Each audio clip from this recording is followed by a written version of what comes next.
கொஞ்சம் வருஷம் முன்னாடி நானும் என் ஃப்ரெண்டும் ஒரு இன்டர்வியூக்காக சண்டிகருக்கு போயிருந்தோம்.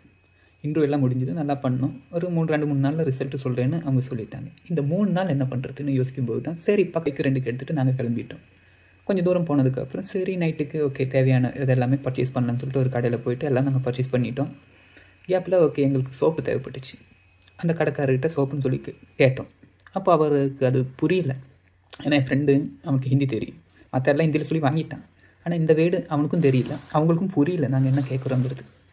அதுக்கப்புறம் ஓகே நான் ஃபுல் ஆக்டிங் எல்லாம் கொடுத்தேன். ஓகே குளிச்சுட்டேன் சோப்பும் தண்ணி இல்லாமல். அப்புறம் கடைசியில் ஓகே சாபுன்னு சொல்லிட்டு ஓகே அவர் வந்தார். அப்போ என் ஃப்ரெண்டு வேறு கோரசா ஆமான்னு நான் அப்படியே ஒரு கூப்பிட்டேன். சரி என்னை இதுக்காக இந்த ஆக்டிங் எல்லாம் பண்ண வச்சேங்கிற மாதிரி. அதுக்கப்புறம் இந்த வேர்டு ஓகே நான் எப்போவுமே மறக்க மாட்டேன். எனக்கு என்ன கேள்வி எனக்குள்ளே ஓடிட்டு இருந்துச்சுன்னா, இப்போ இந்த ஜென்ரேஷனில் எல்லா இடத்துலையும் இன்டர்நெட் இருக்குது, அட்வர்டைஸ்மெண்ட் இருக்குது, டிவி இருக்குது. அப்படி இருந்தும் அவருக்கு அந்த வேர்டு சோப்புங்கிற வேர்டு தெரியல. அப்போது அவங்க லாங்குவேஜை வந்துட்டு ப்ரொடெக்ட் பண்ணுறாங்க. இது அங்கே இருக்கிற மக்கள் ப்ரொடெக்ட் பண்ணுறாங்களா இல்லை கவர்மெண்ட்டா பாலிசிஸான்னு எனக்கு தெரியல.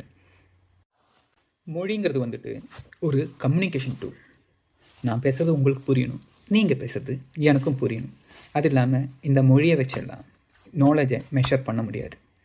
இப்போ இன்கேஸ் அப்படி தான் நீங்கள் பண்ணுறீங்கன்னா, இங்கிலீஷ் ஸ்பீக்கிங் கண்ட்ரியில் இருக்கிறவங்கலாம் புத்திசாலிகளும் நான் இங்கிலீஷ் ஸ்பீக்கிங் கண்ட்ரியில் இருக்கிறவங்களாம் முட்டாள்களுமாக தான் இருப்பாங்க. அதனால் மொழியை வச்சுட்டு நாலேஜை மெஷர் பண்ணாதீங்க, பண்ணவும் கூடாது. நான் ஃபைனல் இயர் படிச்சுட்டு இருக்கும்போது எங்களுக்கு நிறைய இன்டர்வியூஸ் வரும்.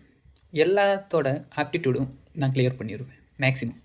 ஆனால் நெக்ஸ்ட் ரவுண்டு ஜிடி, அதில் நான் வாயை திறக்க மாட்டேன். ஏன்னா எனக்கு இங்கிலீஷ் சுத்தமாக வராது. இப்போ மட்டும் நல்லா வந்துருமான்னு கேட்டுறாதீங்க. இப்போ ஏதாவது பேசுகிறேன், ஆனால் அப்போ சுத்தமாக பேச மாட்டேன்.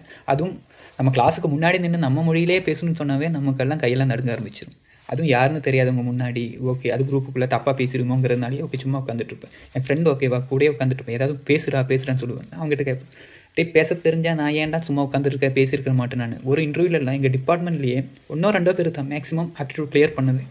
இப்போ ஞாபகம் இருக்குது. என்ன எல்லோரும் வந்து கங்க்ராட் சொல்லிட்டு போகிறாங்க, சூப்பர் அஜித்துங்கிற மாதிரி. ஆனால் நான் அவங்ககிட்ட சொன்னது தான் ஓகேவா வெயிட் பண்ணுங்க, நான் போய்ட்டு சீக்கிரம் வந்துடுறேன். ஏன்னா எனக்கே தெரியும் ஓகே நான் ஜிடி போனாலும் நான் பேச மாட்டேன். பேசினா தானே ஓகே நமக்கு நெக்ஸ்ட் லெவலுக்கு போக முடியும்.